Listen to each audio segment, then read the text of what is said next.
Bonjour, je vais aujourd'hui vous parler du film réalisé par un artiste grec que j'apprécie fortement, Pauvre créature, et c'est donc notre cher Yorgos Lanthimos qui s'y colle, lui qui m'avait beaucoup plu pour son film sorti en 2019, une grande année de cinéma par ailleurs, La Favorite, un film que je vous conseille de regarder si vous ne l'avez pas encore vu. Et dans La Favorite, il y avait une actrice principale, Emma Stone, l'une de mes actrices préférées,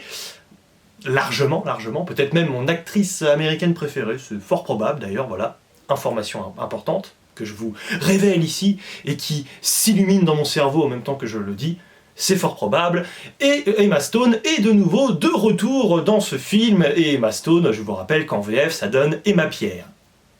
Il fallait que je fasse des petites blagues pourries pour inaugurer cette merveilleuse vidéo qui promet d'être passionnante, on l'espère bien. Ce film, donc, clairement, a été très apprécié. Il a remporté le Lion d'Or à la Mostra de Venise. Oh, attention, en plus, vous allez avoir des formidables accents dans cette vidéo, j'avais oublié de le préciser, ça aussi. Et le film, globalement, visiblement, semble plaire énormément au public, à tel point, je dois bien l'avouer, que je n'ai pas vu le film en avant-première, mais fait rare pour être signé. Il y a eu un flot monstrueux d'applaudissements à la fin de ma séance de cinéma lorsque le générique de fin a commencé à se déclencher. Donc moi j'avoue que j'étais assez surpris. Non pas que j'ai forcément détesté le film, je vais vous donner mon avis dessus, mais le film, et je vais commencer là-dessus, a réussi à provoquer une sorte d'inconfort constant. En début de métrage, avec la salle de cinéma, il y avait clairement des personnes qui, sans raconter leur vie, mais verbalisaient à haute voix le sentiment qu'ils avaient devant le film, qui démarre donc vraiment avec beaucoup d'effets cinématographiques, c'est-à-dire, bon déjà vous avez du noir et blanc, on ne comprend pas très bien l'histoire au début, c'est assez psychédélique, on ne sait pas du tout ce qui va se passer, c'est énigmatique, il faut bien le dire. Il y a des scènes anatomiques, avec clairement des corps, il y a du sang, on découpe un corps humain, c'est assez particulier, on ne sait pas du tout où le film va nous emmener, mais alors là pas du tout, et des personnes clairement essayaient même un petit peu visiblement, sentant la bizarrerie ultime du film, qui prend en plus bien son temps, c'est un film qui prend son petit rythme tranquille, pépère, pas de presse, vous allez voir, entre guillemets, subir, si vous n'aimez pas le film, le métrage jusqu'à la fin, il n'y a pas de problème, restez bien parmi nous, mais c'est vrai qu'on a senti tout de suite que le public, moi je l'ai senti, était réceptif en bien ou en mal, mais en tout cas était clairement face au film en train de se poser des questions et en train de comprendre qu'on assistait à un film très atypique. Qu'on aime ou qu'on n'aime pas, ça allait être un film atypique. Donc ça c'est un premier point. Alors déjà moi sur l'idée d'avoir un film qui est vraiment signé de la main de cet artiste-là, en l'occurrence, moi j'ai envie de dire avec grand plaisir, je signe tout de suite. Et c'est vrai que c'est un film personnellement donc qui m'a énormément plu. J'en suis très content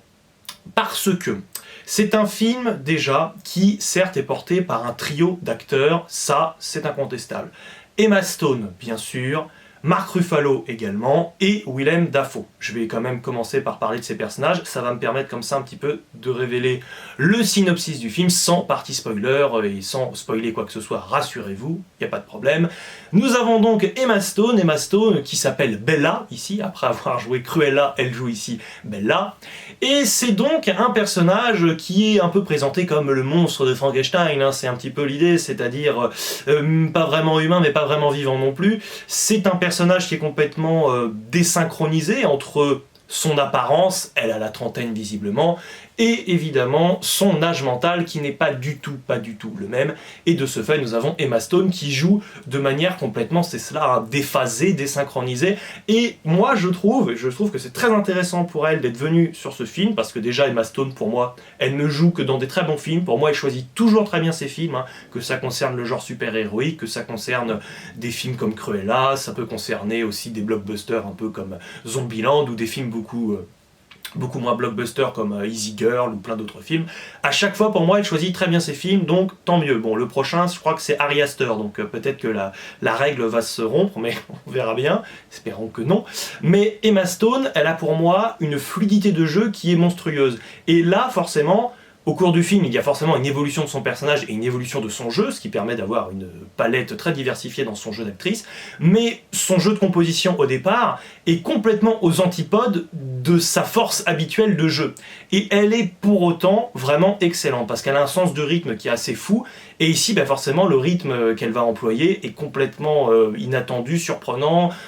complètement déstructuré, c'est vraiment ça. Déstructuré d'ailleurs à l'image de la musique du film, qui est complètement barrée, avec clairement aussi l'intelligence d'avoir un très bon thème musical qui est volontairement sous-exploité pendant tout le film. Thème musical que nous retrouvons dans les bandes annonces du film, la musique est superbe, mais c'est vrai que ce thème musical, on n'en fait pas trop, et on essaie même de provoquer le manque chez le spectateur. Vous l'aurez très peu, mais profitez-en bien quand vous l'aurez. Ça, c'est aussi une petite parenthèse. Par ailleurs, la musique, c'est très important dans le film parce que c'est au moment aussi dans le métrage, vers la fin, où quand elle est moins présente et qu'elle disparaît un petit peu même de la circulation, en tout cas, moi c'est l'impression que j'ai eue, c'est l'impression auditive que j'ai eue, c'est là aussi où le film peut-être m'a non pas perdu, mais un petit peu lassé. Ce sont des grands mots, parce que j'ai été fasciné par le film, donc décrocher un petit peu, c'est pas non plus dramatique, toute proportion gardée, bien sûr, toujours. Nous avons aussi Willem Dafoe, qui est clairement le père de substitution d'Emma Stone, qui est un peu l'inventeur fou. Alors là, je caricature un peu, mais c'est pour éviter de spoiler aussi ce qui se passe, mais c'est vraiment son rôle. Alors là, clairement, on a l'impression qu'il est sorti tout droit du film Dune de David Lynch, et alors Willem Dafoe, utilisé comme d'habitude très bien, parce que finalement,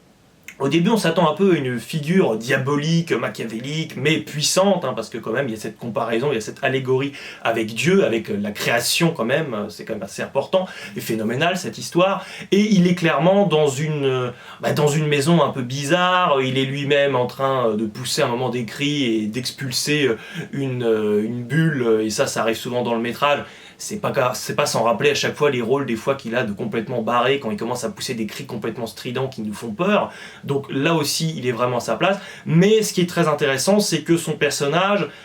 moi j'avais très peur que ce soit donc le type patriarcal qui va empêcher complètement notre héroïne de partir à l'aventure, et ça risque d'être un peu cliché, et j'avais très peur de cela, parce qu'il est évidemment question ensuite, pour le personnage d'Emma Stone, de Bella, de découvrir le monde. Et finalement, on est complètement surpris, parce que le personnage n'est pas un antagoniste en réalité. Moi, je le pensais dès le début, et assez vite, finalement, cette idée se dissipe, et tant mieux, parce que ça va nous permettre d'être dans l'originalité du film, à mes yeux, à mon sens. Et nous avons aussi donc Mark Ruffalo, qui, d'après la bande-annonce, pour le coup, lui avait l'air...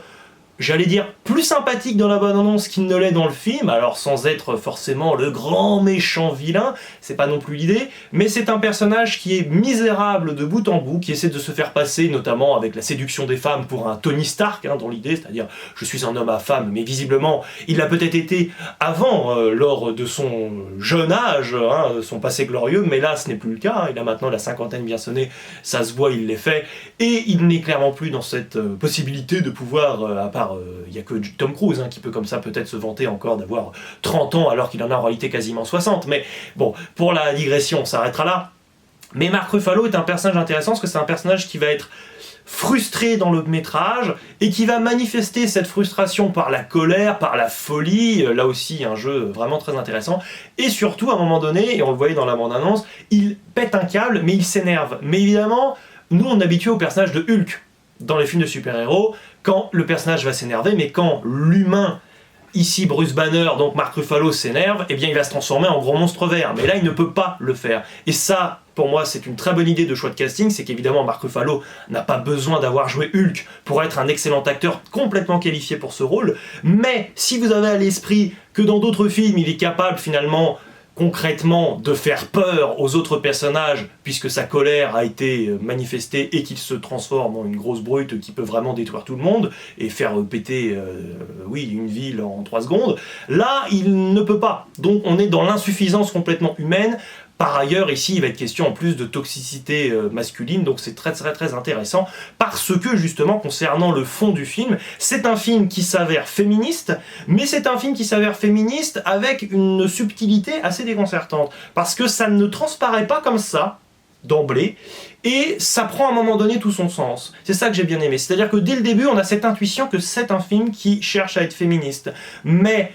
On s'attend à ce que le film tombe dans des pièges, dans des travers un peu conservateurs qui pourraient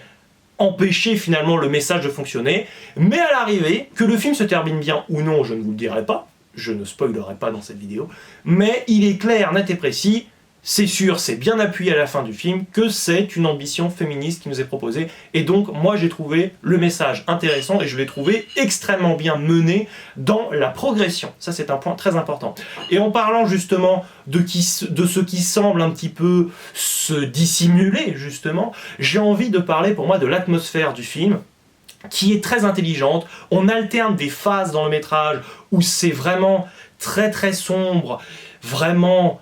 apocalyptique même, et des moments où c'est beaucoup plus léger, où c'est beaucoup plus comique, justement, où on joue sur la dérision notamment du personnage de Mark Ruffalo et des hommes, et donc ainsi on est du côté des femmes, et ici d'Emma Stone, à rigoler vraiment de la bêtise masculine, il faut bien le dire, mais nous avons aussi donc un périple, clairement, un périple initiatique pour notre personnage. Alors là vraiment on est dans la mythologie, on est aussi beaucoup par moments, en milieu de film, je l'ai beaucoup senti dans des inspirations également de Candide de Voltaire, hein, ça sent vraiment cette essence-là, c'est-à-dire le personnage naïf, Candide, qui doit découvrir le monde et qui va en apprendre beaucoup dessus, et qui va le trouver beaucoup plus sombre et beaucoup plus nuancé et beaucoup plus dramatique que ce qu'il pouvait voir seulement depuis le prisme de sa maison, enfermé chez soi. Évidemment, on ne peut pas se rendre compte de grand-chose. Et c'est donc un film qui a aussi cette grande force pour moi de nous balancer vraiment